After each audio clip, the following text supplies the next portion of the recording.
Lockdown के बीच आज से रेल सेवा की शुरुआत होने जा रही है।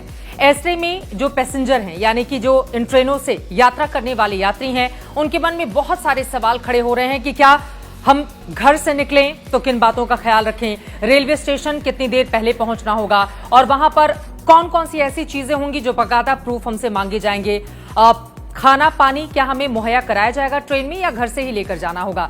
तो इन तमाम सवालों के जवाब चलिए हम आपको दे देते हैं। आपको कतई परेशान होने की जरूरत नहीं है। आज से 8 ट्रेनों का परिचालन शुरू हो जाएगा 8 जगहों के लिए। हालांकि कुल 15 अलग अलग शहर इसके लिए चिन्हित किए गए हैं जहां पर ट्रेनें चलाई जाएंगी। जो बड़ी जानकारी निकलकर सामने आई है उसके बारे में एक एक करके हम आपको बता देते हैं। दरअसल सवाल उठ रहा था कि दिल्ली से चलकर अगर कोई मुगलसराय, भोपाल या पटना उतरता है तो वो घर कैसे जाएगा।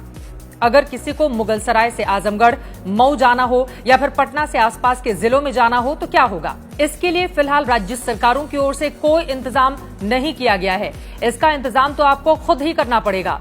ऐसे में सवाल ये भी उठ रहा है कि अगर आप अपने गंतव्य तक, अपने रेलवे स्टेशन तक पहुंच गए जहां पर आपको जाना है, वहां से घर जाने के लिए आपको क्या करना होगा अगर आपके पास अपनी गाड़ी है भी तो, क्योंकि सार्वजनिक परिवहन की व्यवस्था तो है नहीं।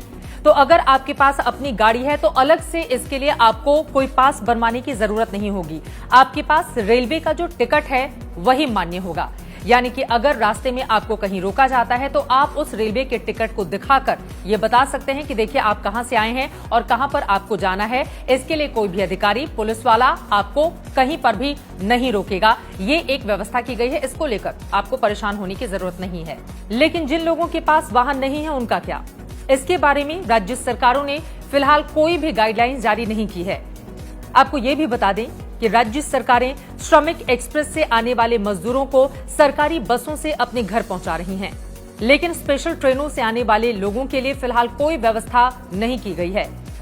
लेकिन एक और सवाल है जिसका जवाब मिलना बाकी है।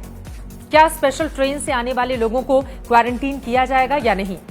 इस पर राज्य सरकारों ने फिलहाल कोई फैसला नहीं लिया है, लेकिन रेल मंत्रालय ने ट्वीट करके कहा है कि इन ट्रेनों से सफर करने वाले लोगों को अपने गंतव्य राज्यों के हेल्थ प्रोटोकॉल का पालन करना होगा। मंत्रालय ने ट्वीट कर यात्रा करने वालों को सलाह भी दी है कि ऐसे सभी पैसेंजर गंतव्य राज्यों के नियमों को जान लें। हालांकि राज्य सरकारों ने अभी तक स्पेशल ट्रेनों से पहुंचने वालों के लिए किसी भी तरह की कोई गाइडलाइन नहीं जारी की है। श्रमिक ट्रेनों से पहुंचने वाले मजदूरों की हम बात करें तो बिहार सरकार की ओर से फैसला लिया गया है कि उन्हें 21 दिनों तक क्वारंटीन किया जाएगा।